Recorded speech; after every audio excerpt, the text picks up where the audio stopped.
KoshienCast, the weekly sports anime fan podcast. My name is Matt, and joining me today is a very special guest, Matt. Hello. Okay, so today we are reviewing Scorching Ping Pong Girls, the sports series that... Well, okay, so starting off this show, I wasn't expecting much, and as it went on, I was actually getting a little bit more into it. I don't know, you were kind of in the same boat, I think? Yeah, based on the character designs, I had very low expectations for this show because they were very cutesy, sort of drawing on the moe aesthetic. I thought it was going to be pretty much an inch deep in content and mostly making the cute girls do cute things. Right. Which isn't that interesting to me. It's not a genre I look to, and just sort of using the sports as an excuse to make them do cute stuff. Right. I was pleasantly surprised though with the first, episode when it came out. It was very much not that way. It wasn't focused on the girls being cutesy. It was focused on the girls being athletes and competing with one another. Yeah, there was a bit more of a serious sports story underneath there, and it seemed like it was it felt like it was almost apologizing for the aesthetic at first. Yeah, it was operating in defiance of the character design. Right. And as it went along, we'll get into that later, though. So I'm just for anybody who hasn't watched it or anybody who may be interested, the series starts off following a character by the name of Agari. She is the ace of her high school or junior high's ping pong team, or she's the ace essentially, and kind of the acting captain at the time. And one day, as she's walking to school, she stumbles upon this strange girl who is sitting on top of a gate by the name of Koyori. She kind of helps her down because she tried sneaking over the gate. It's comical hijinks, whatever. And what she discovers is she takes Koyori with her to her ping pong club. And from there, Koyori proceeds to beat several members in different matches. We discover that even though Agari was she placed in like a district championship, she discovers that Koyori ranked in like a prefectural one. And there's kind of this looming threat of Koyori taking over Agari's place in the club. Eventually they have their game, they resolve their differences, and then from there it just follows the adventures of the sports club. Right, exactly. So they go through matches and training sequences, and that's pretty much as far as it ends up. As the team keeps training and working together to go to nationals together. Right. It's pretty much the arc. So, like we alluded to early on, the first episode really defied our expectations in terms of how it was using cutesy character designs, but presenting a serious sports story. And that held true for the first arc. Yes, the first 3 episodes are actually pretty solid overall. The show seems to show some form of understanding of how the sport is played.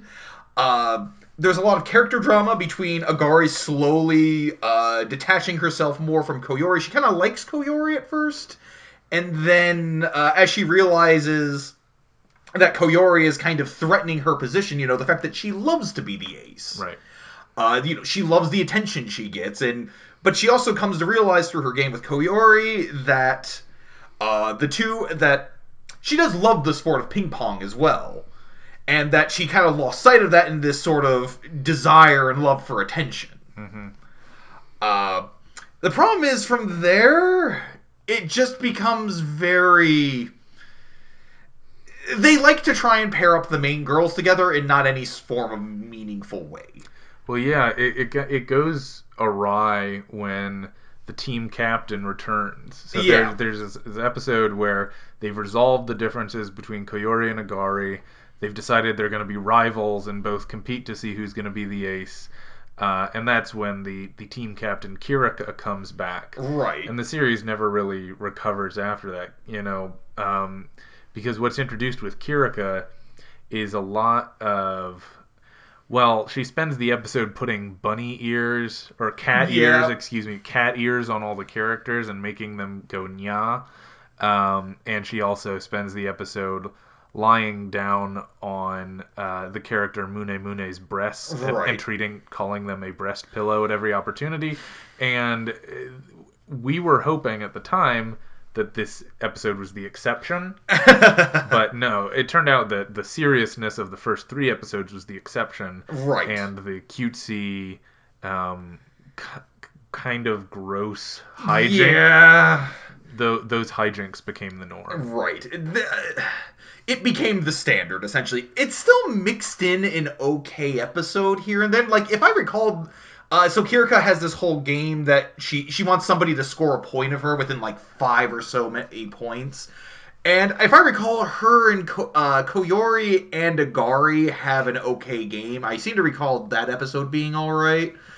And then there's another episode later on dealing with a rival that we'll talk about a little bit later that turned out to not be too bad, but yeah, for the most part, there's a lot of really awkward baiting of like the otaku fan base.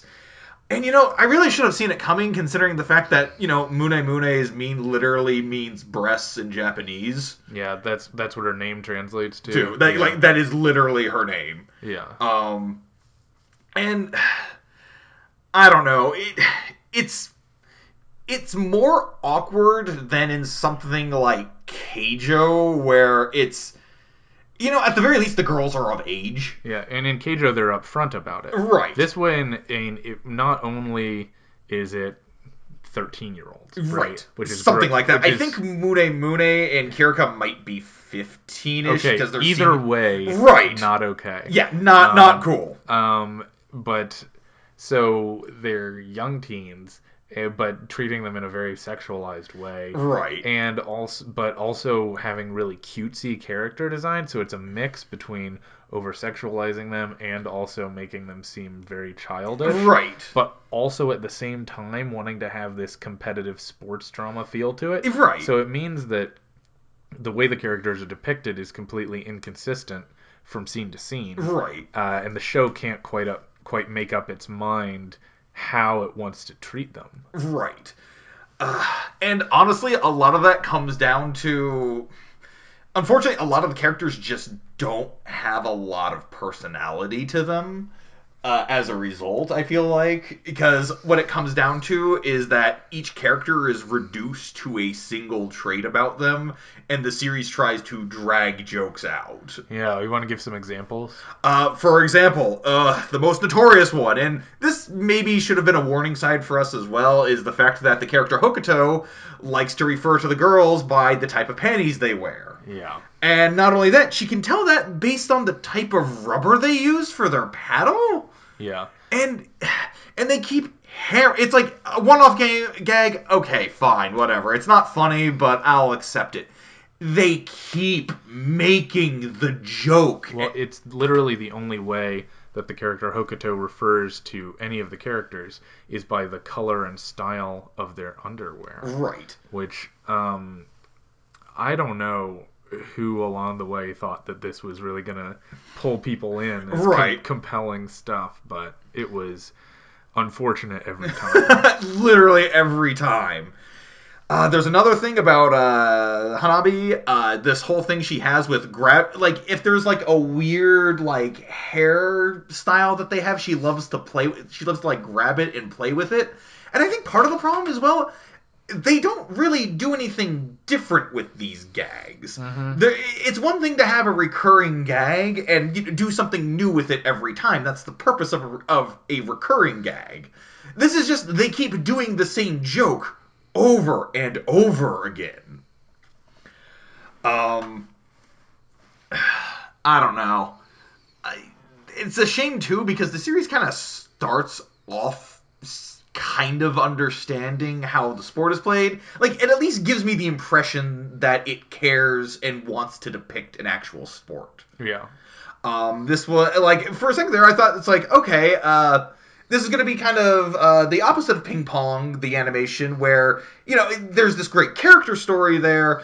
the ping pong is kind of secondary. Secondary to the actual character growth or the actual story and narrative that's being told there, which is fine. I am totally okay with that piece. Ping Pong the Animation is a phenomenal series. But I thought, it's okay, so this is actually going to end up being the series where, if you want to get a bit more of a technical view of the sport, this is actually going to, it shows... Right. And that falls apart in Scorching Ping Pong Girls because... Well, one, it seems like they busted their animation budget on the first 3 episodes. Yep. So by the time you get into later episodes, they can't even afford to animate the ping pong matches that are central to all the episodes. So what they start doing is they will just treat each match as a montage. And they will have ping pong sound effects played over still shots of people reacting to the match as it goes on. So you don't even know what's happening, why it's happening. You just cut ahead to people winning and losing games without any understanding of why or what their techniques are or what makes one person better than someone else.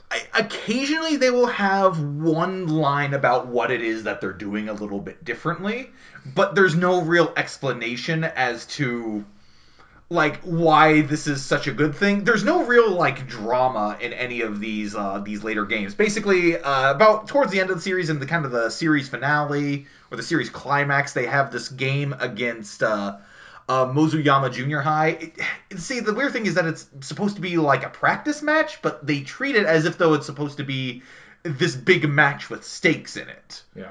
And they're trying to use a practice match as being the climax of the series. And it's there's nothing really at stake here beyond just we have to win. And but one of the big problems with that as well is that it pretty much shows that the series doesn't really care about any other character but Koyori and Agari. Because Hokuto's game and Hanabi's game are basically just blown through. There's no real... It's they describe how they're losing, but it's not really important. And then Mune Mune and Kirika's doubles match, it basically comes to a realization that we already had about them as to why they end up winning. Mm-hmm. And it doesn't really give us any extra insight into their characters. Really, this entire series is about Agari and Koyori. Yeah, I mean, if it's actually about them, because they develop a lot in the first 3 episodes. But if you look at their development after that, it pales in comparison. Right. So while they're the central characters, most of what you get from the two of them is that they both really like each other, and they really want to make each other's hearts go doki doki. Which is this recurring thing the central premise of Koyori's playstyle is that she gets the other person excited about playing ping pong. Right. Which, okay, whatever. But that becomes the central concept. So there's no strategy to what Koyori does. She's somehow the ace of the team, but is just good at hitting it hard and having fun. So it clearly becomes very disinterested in anything about ping pong, and then just becomes about these characters. Right, and it's one of those things that works well in a short story format or within those first 3 episodes, because it's not really, because the core of the story there is really about Agari and her own insecurities. Yeah. But the problem is that that's not enough to really sustain a main character, especially when it seems unable to decide whether or not it wants to tell a sports story or whether or not it wants to be just cute girls having fun. Yeah. Briefly, I just want to touch upon the characters of Zakuro and Kururi, which are the main girls over at Mozuyama. Okay. And I do appreciate that's the one other part of the series I kind of like, which is how these two serve as they're a bit of a foil to Koyori and Agari, because they actually have a bit more of an interesting story behind them. They seem more of how Agari and Koyori should have been developed a little bit more, with the fact that, okay, a lot of Kururi's issues stem from the fact that she has a lot of insecurity about trying to keep people keep the people around her because she has this great passion for the sport and nobody else is able to keep up with her. Zakuro kind of is able to keep up with that. She wants to keep practicing with Kururi, and Kururi feels so appreciative that she's afraid now that if she loses, she's going to lose that trust in Zakuro. And I think that was supposed to like highlight how Koyori acts with Agari kind of in reverse, because Koyori is very dependent on Agari, because we see a lot of times throughout the series that she's so shy and just wants to, and she always has to hide behind Agari, and how Agari kind of has to speak up for the two of them, and it's supposed to sort of show what can happen to this relationship between these two characters if Koyori is unable to sort of attach herself from Agari, and it also kind of shows how it also does show that it's also kind of healthy in a way too, because it's because of this relationship that Kururi, how much she values this friendship she shares with Zakuro, that she's able to keep trying to evolve her play style. This is not something that she's able to do without the motivation, and it's something that Koyori kind of needs to learn. Yeah, so the thing with that contrast is that you come out of the Mozuyama arc, such as it is, right? With Zakuro and Kururi feel more developed and more justified as characters than Koyori and Agari. So you got some development from Agari in the first 3 episodes about her background, how she was raised, where she came from. You're like, okay, you've got some level of comfort. You still really have no idea where Koyori came from, where she learned ping pong, her relationship with anyone other than Agari. You don't know who this person is or what motivates her at all. You've gone through 12 episodes and you don't know almost anything about the main character. So it's weird to me how much more familiar you are with side characters than with the main. And we know more about Hokuto and her parents' ping pong store than we do about the main character Koyori. That's true. I hadn't quite thought about it like that, but yeah, I mean, Koyori is basically there to... She's written to be this kind of weird outsider character. This sort of character who comes in... she's kind of... I'm trying to think of a good way to describe this.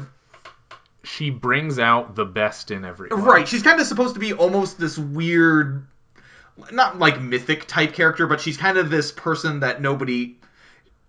The best way I can put it is she's the wise idiot. It's a common trope in a lot of Eastern literature, where you have this character, this sort of outsider who doesn't really know how things are done, but comes in and sort of... But, they know what's really right based on common sense. She's kind of supposed to be that type of character, that sort of weird character. But again, like you said, we don't really have any sort of background for it. Again, works quite well in the first 3 episodes. You need to do more from there, though. Yeah, exactly. If you're going to have this be a recurring character, or if you're going to have this be a long-running story, you can't keep operating with... You can't make characters that are meant to be a parallel to her without actually having something to parallel. Yeah, exactly.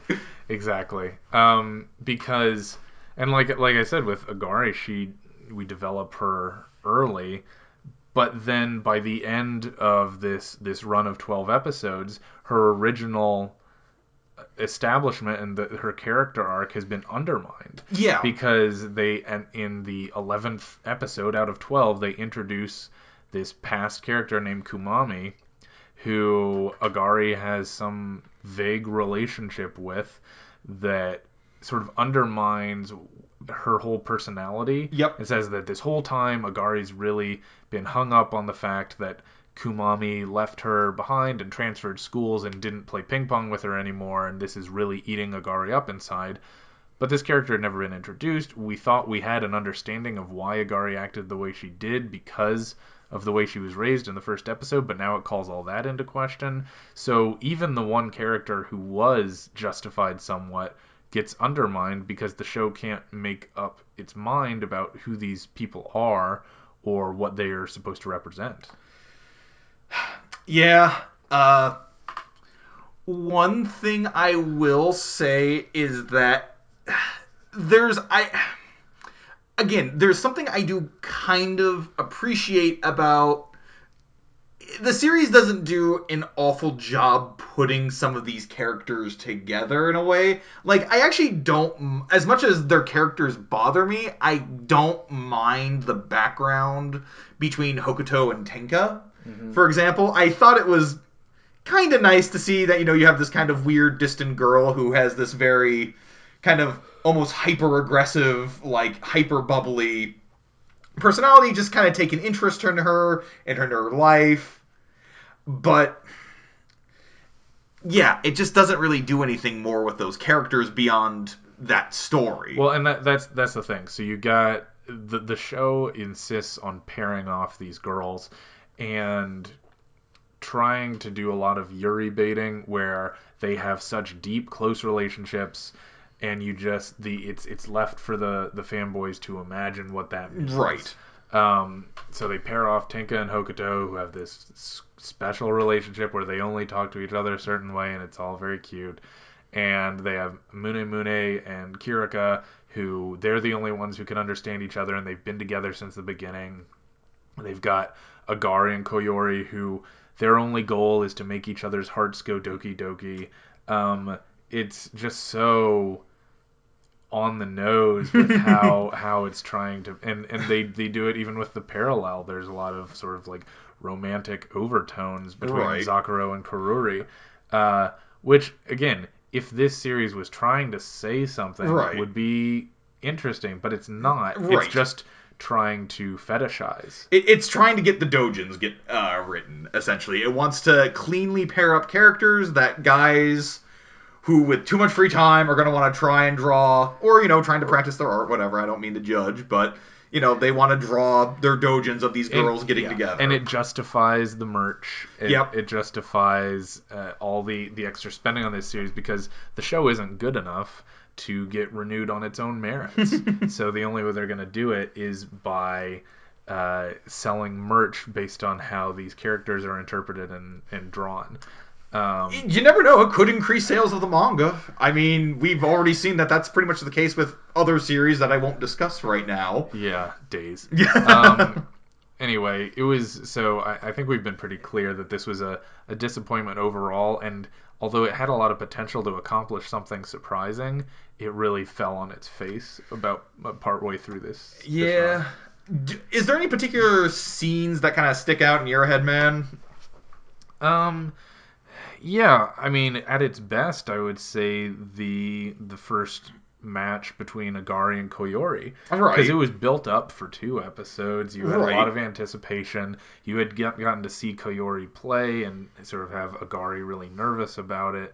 And so there was a lot of tension. It was executed well, and it was animated well. So for me, that's the show at its best. Right. Yeah.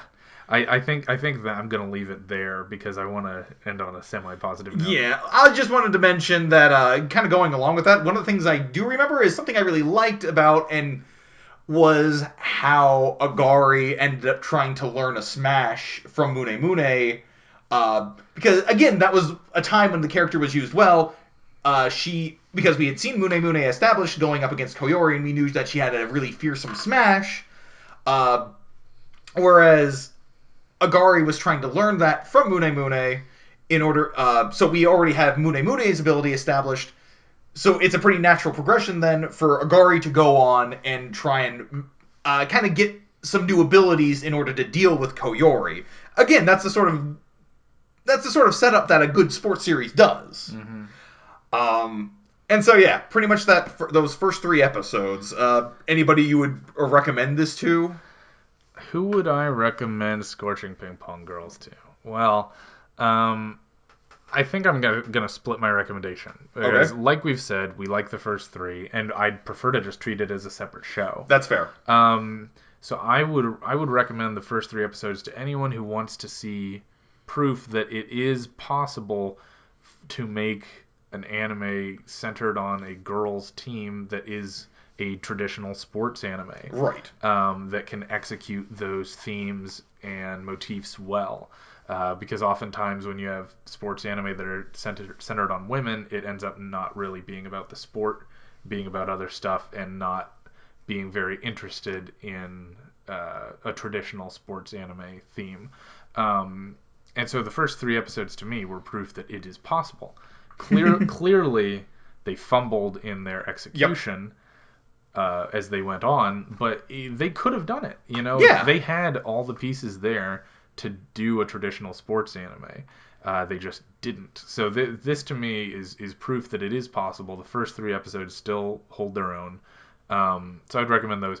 I can't think of anyone I would recommend the rest of the show to. Right. I would say, again, if we're going to split this up into between 2 different shows, I'd say if anybody who's a big fan of sports series just has like an hour or 2 to kill one afternoon, they just want a nice short story, I'd say check out the first 3 episodes of Scorching Ping Pong Girls and just end it there. Because frankly, I think it has a satisfying enough conclusion to kind of stand as its own ending. I remember even after we watched it, we were thinking, that was a good ending. How are they going to keep it going? Yeah. And then after that, it's just... I think whoever was the original author, I think they can do short character stories well enough, as shown by the fact that, again, I like the story between Karuri and Zakuro.